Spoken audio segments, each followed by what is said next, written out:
So we are moving a bit in time, and we are moving from the historical Jerome to fictional Jerome, you could say. I prepared a bit longer presentation, so I will just proceed to my paper. In the creation historiography, there is no saint discussed as much as Saint Jerome. Due to a belief that he was born in Dalmatia, the strong worship developed with elements that surpassed the limits of saintly agency. He becomes the alleged inventor of Glagolitic script and the founder of Slavic liturgy in the High Middle Ages. While in the late Middle Ages, he receives the role of a national saint and a national hero. The written and visual sources indicate that there was a difference in the perception and the narration of Jerome in Dalmatian communes from the middle of the 15th century. His image started to ornate altarpieces, and his origin and saintly deeds started to be discussed in the written production. From that moment on, his image became omnipresent in all Dalmatian communes.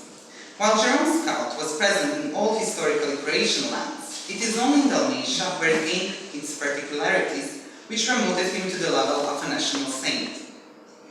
Even though the term national is subject to discussion, here it primarily reflects Jerome's universality as a saint, being a heavenly agent in the subjects that are not necessarily in his saintly domain, for example, a plague protector. So, this is applicable to a group of people who identify themselves on the basis of common history, language, and the territory they lived in, despite the political jurisdiction. In sources, they are named as Dalmatians, Croatians, Slavs, as well as Illyrians. When it comes to worship of Jerome, his role among them is the same. He is the greatest of their kind. Why did it happen only in Dalmatia, and why then? This paper will present the hypothesis of my doctoral research in short, along with some preliminary conclusions, presenting the late medieval veneration of Jerome as a national saint in Dalmatia as a product of local humanist centers. They did this by adopting the practices of worship by their Italian counterparts and then transforming it according to their existing tradition of worship, interest in the national history, a response to Italian appropriation, and the need of heavenly protection in the unstable times of Ottoman expansion in the Balkans. This paper will argue that veneration was first determined by the personal devotion according to the already established practices in Italy, and that after 1450s it was gradually transformed into the public and omnipresent cult. While it emerges from the existing Glagolitic veneration, the cult of Saint Jerome should be observed as one of the expressions of Renaissance in Dalmatia, an important aspect neglected in the historiography until now. A reason for that could be the focus of scholars on the need to determine the location of Stridom, as well as answering important questions about worship among the Glagolitic communities. However, the local decline in Germanian topics in the past decades is evident, while international scholarship offered a vast number of studies on Jerome's cult, on the development of the private devotion, spread of Renaissance ideas and artistic models, birth of first notion of common and national belonging, along with the shift in the observation of the production in the relation of center and periphery, all of them embedded in the worship of Jerome in Dalmatia. Sorry, it went down for some reason.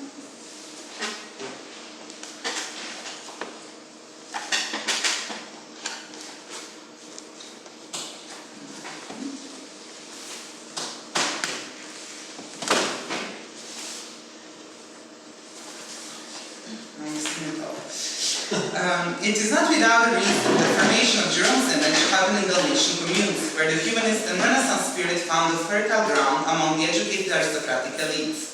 Their contacts with Italian humanists studying in Padova and conducting their business in Venice have facilitated the implementation of contemporary ideas in their hometowns.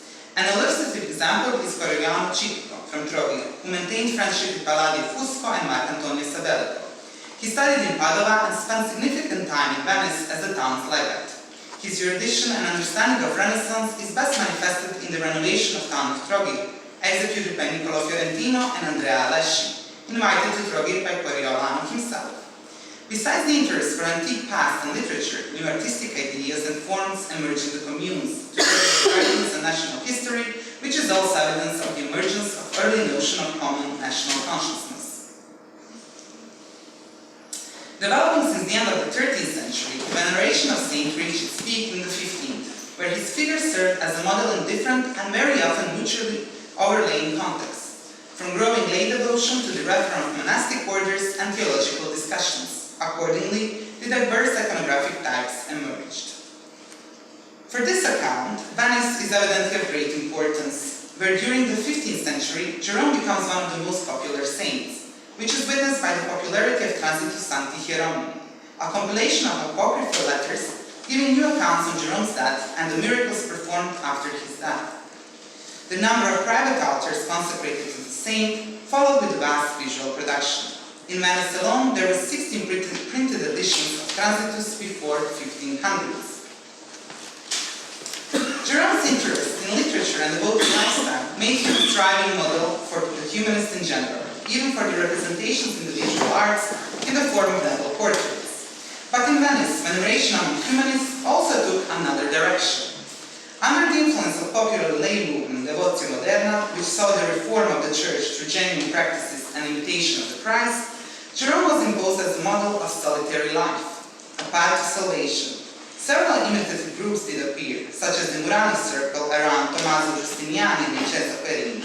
However, for some, this form of devotion was limited to the meditative search for solitude, which was focused on reading the Sacra Scriptura and theological works, including Jerome's works and those about Jerome, longing to imitate Jerome's life in the desert as described in his famous letter to Eustochium. Around the middle of the century, in the Bellini painterly circle, a new iconographic type emerged, Saint Jerome in Wilderness or Solitary Jerome, depicting the saint in the desert reading a book. Such paintings were beset by humanists and used as meditative apparatus. Guarino Veronese composed a poem around 1450s in honor of the painting of Jerome by Pisanello Chion. The Bembo family possessed works on Jerome and possibly one of the paintings. The important factor in the development of saints' cult in Venice was never considered a possible influence on the development of the cult in Dalmatia. However, in the same way Venetian humanist families nurtured special devotion to the saint by commissioning the paintings and possessing the copies of his works, the Dalmatian families and prominent individuals did as well, such as Bishop of Pahor Tommaso Tomasini or Marin Kreshovan from Zadar. The main research obstacle in Dalmatia has been lack of surviving sources which will help us pursue this argument. However, the interdisciplinary and comparative approach helps us put together pieces of the mosaic. Unfortunately, most of the uncoverings about the possession of Jerome's work and works about Jerome came out of the archival sources, as you can see on this slide. While the influence of Jerome's letter on the written production was already somewhat researched, the possible possession and influence of Transitus Sancti Hieronymi was neglected, aside from the valuable research on Glagolitic edition from Saint in 1508. My recent discovery of the manuscript written by Chrysogonus Danassis in 1469 in Zadar opened up a new perspective on the practices of veneration in Dalmatia. It also supports the notion that circulation of devotional literature on Jerome was more common than it was previously thought. This codex contains, for now, the only known manuscript Latin copy of Pseudo-Eusebius' letter on that of Jerome and Vita of Saint Jerome by Nicholas Magna Coria. The choice of this epistle could be connected to the death of Chrysogonus' father in 1468, Raphael Danassis, a prominent judge in Zadar. Another important element of humanist veneration was self-identification with the saint, expressed in the written works. It is best visible in the words of Marko Marovic, whose deep devotion to the saint is reflected in the unique hagiographic work, Vita Divi Hieronymi. The codex of the never-published work also contains a polemical essay against all of those who think Jerome was Italian, that also circulated in the transcriptions.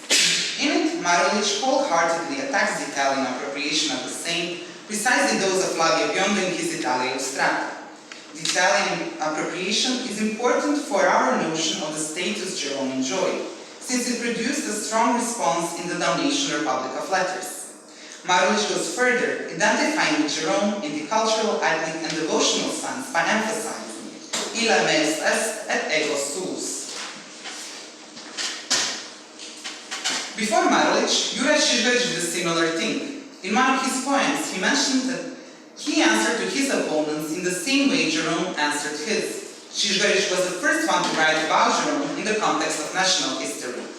A growing literary genre with the aim of glorifying the past and its prominent individuals, heroes and saints, to contribute to the reinforcing of the national consciousness and to position their nation above others. In the 5th chapter of his De Situ Illyria, on the few famous names of the region, Cicerones mentions that there was no other person of such honor and glory who could represent them in front of other nations.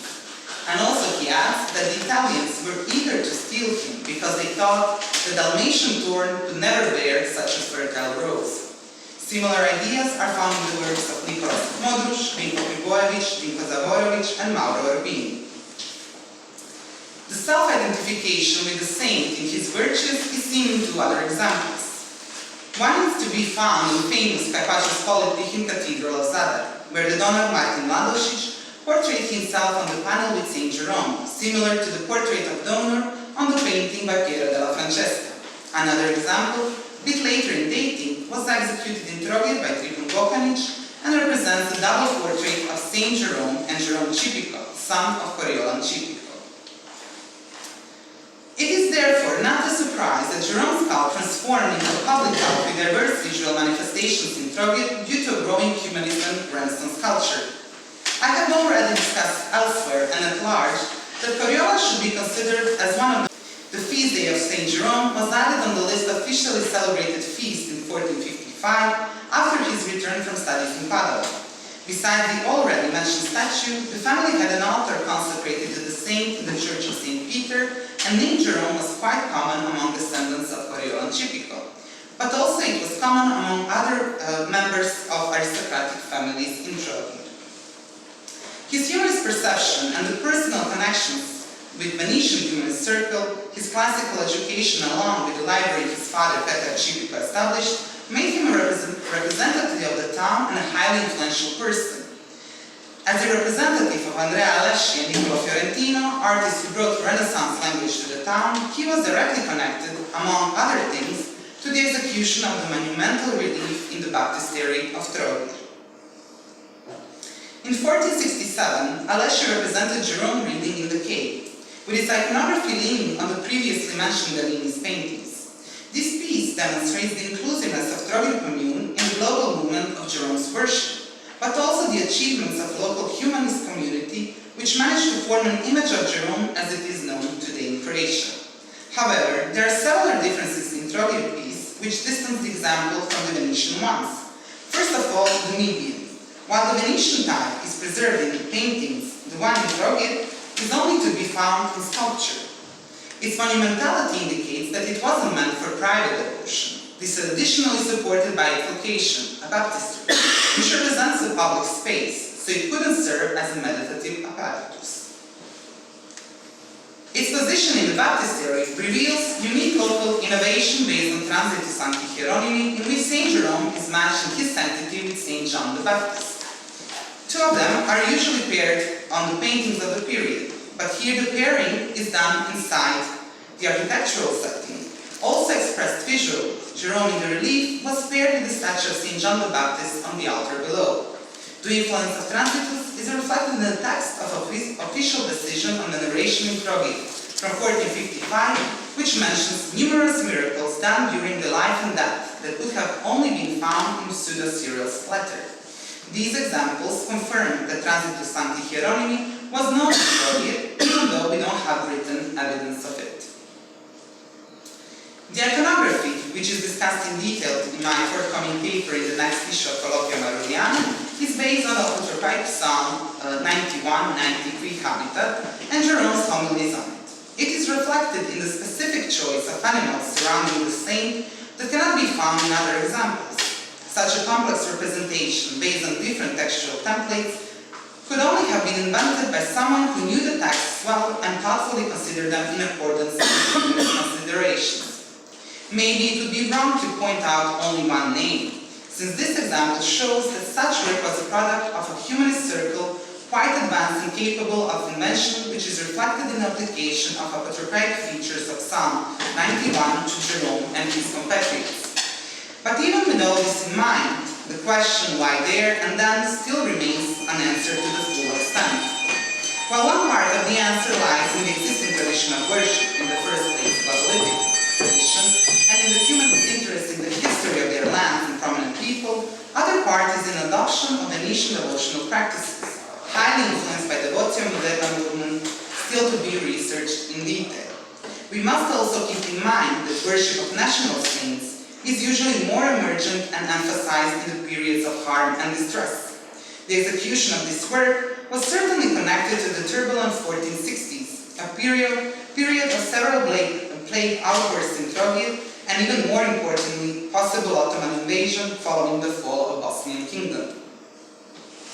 The apotropaic features of Jerome's image are supported with another similar representation found on the southern facade of the cathedral in Šibenik, executed between 1465 and 1468 as a part of Ecclesia Militans iconography in an anti-Ottoman context. In both examples, Jerome's function is that of a universal patron saint who should help his compatriots defend their lands, which at this moment had already accepted their role of the main defenders of Christian Europe. Jerome's role in the anti-Ottoman venture is seen also in the indulgence given to the Schiavoni confraternity in Venice by Cardinal Bessarion in 1464.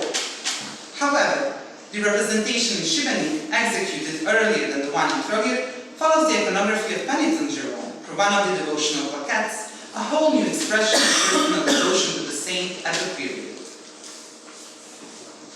On top of that, the relief in Trogir had another importance.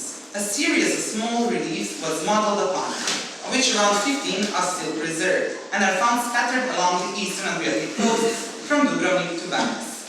While in this idea, they continue the practice of owning Jerome's representation for personal devotion by the Venetian Humanists, its unique form, in which the figural representation is paired with heraldic motifs, makes us assume that such reliefs had another, possibly apotropaic function.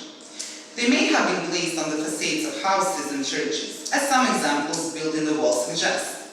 A relief once on the facade of a house on Fondamenta San Giuseppe in Venice, or a relief on the facade of a church in a monastery on the island of Pashman. It is known that one of the reliefs was in possession of the Gotze family in Dubrovnik, known for their devotion to Jerome. For some time, it was suspected that one of the reliefs, that's the one in the left corner, that it was possessed by Nasi family in Zadar, which is now confirmed with the before mentioned manuscript that contains the same coat of arms as the relief. There are several factors that contributed to Jerome's full affirmation as the Dalmatian national patron saint. The first was the existing local tradition which praised the invention of glagolitic script. Before the Renaissance, however, this tradition had been mostly restricted to the monastic communities, but later became more widespread.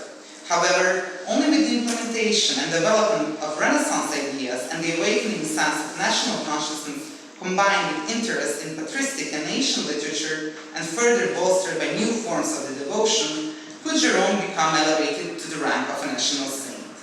Without its Italian reappreciation and Dalmatian reception and adaptation, glagolitic veneration wouldn't carry Jerome to this level, and he would never become a national saint for Dalmatians, Slavs, Illyrians, Croatians, as he was in the late Middle Ages and early modern period. Furthermore, it was a period of consolidation of the Venetian government in Dalmatia, under constant threat by Ottoman expansion, which created the political context in which the local saints became viewed as insufficiently potent, so the higher authority was needed. Thank you.